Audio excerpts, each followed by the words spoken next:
So should Knick fans, before we let you go, and obviously you're going to the Ranger game right now, should Knick fans expect any type of significant deal by the trade deadline? No. You think it's as is, these 12 guys good enough to make the run and win a championship? That's what I think our plan is, yes. And I talk to Leon every day, and, look, nothing's impossible. I won't rule anything out, but who do you want to lose? You don't get something without giving something. Right. Who do you want to lose? Right. I can tell you who I don't want to lose. There's about 5 or 6 of them. Like, I think one of the most underappreciated basketball players in the league today is OG Anunoby. Like, I would hate to lose OG Anunoby. As much as guys like Giannis are great, every championship team has a guy like that. Yep. He's awesome. You look at the old Knicks, the 69-73 Knicks, right? He's kind of little like the Dave DeBusschere. Does a little of everything. Right. He's made himself a much better outside shooter, especially the corner three, which he's great at now. But great defensive player. Great defensive player. And when he locks in on even on the star, on some of those stars that we play, I mean, he doesn't completely shut them down. But they don't get to play their game. Not if OG's guarding them. So this is the team. This is the team. And do we view it as that? Like the Yankees World Series of bust you mentioned, wanted to hang the championship banner. Anything short of an NBA championship is a disappointing season for the New York Knicks. Is that how we're taking it right now? Yeah, I would say the look. I mean, we want to get to the finals, right? And we should win the finals, right? But when it comes to this is sports. You guys, this is your business, right? Anything can happen in sports, but getting to the finals, we absolutely got to do. Yep. Right. Winning the finals, we should win. So Mike Brown better know that. I mean, listen, Thibodeau took him to the Eastern Conference Finals for the first time in 30 years. I would think that's the expectation, right? NBA Finals, or is an extreme disappointing season. Yeah, the Pistons are the only team. Right. They don't scare you, but the Pistons are a good basketball team. There are a couple of good basketball teams out there. There are the a only bunch of team them. I concern myself with is Detroit, to be honest. I'm not worried about anybody else. Well, no one else is going to beat you in a 7-game series. They play hard, right?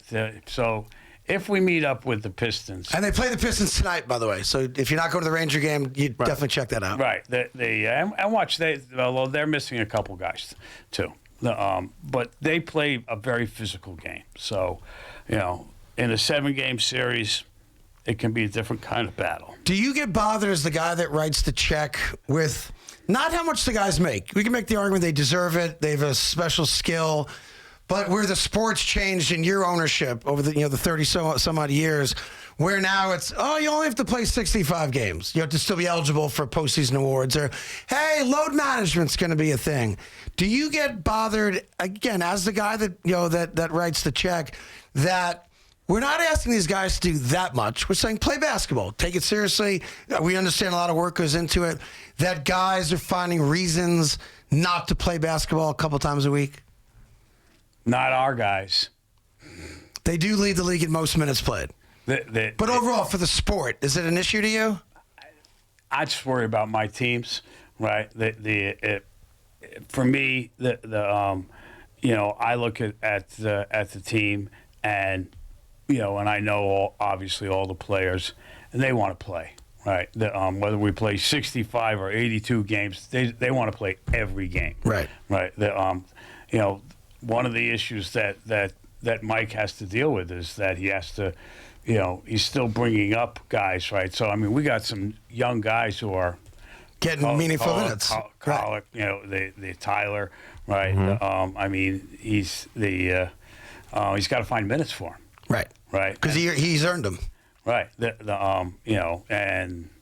And we need them to get minutes so that when we get to the playoffs, right, like when we played Indiana, we were like, we were bereft. Right. And when you had to go to the bench, you didn't have anything to lean back on throughout the season. They didn't have all that experience, et cetera. But they still did very well, right? But now, I expect that we're going to be, we're going to see a lot more of the bench.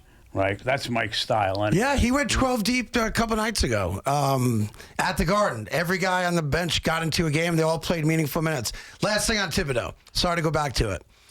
Do you think he was surprised, or do you think he kind of saw it coming just based on interpersonal relationships and how things had evolved for him? I think he was mildly surprised. You do. Right. Like I said, he's a great coach, right? So he had probably a reason to be surprised. And do you still enjoy being a professional team owner in New York City? That's the loaded question of the day. Let me tell you something about ownership. Ownership is not an achievement, right? Okay. You own something, right? You have a beautiful car, right? You own it. That's not an achievement, right? If you built it, okay, Sure. right? Then when you drive around, you can feel like you have an achievement. I always want to try and achieve something. So I'm still enjoying participating in the team building, et cetera. But I don't fool myself. Right? The ownership's not an achievement. Well, it's a great way to end it. You know how much I appreciate you coming in. Let's not wait 3 more years to do this again. Well, and you're buying lunch as always. And I'm buying lunch. Yeah. James Dolan, everybody.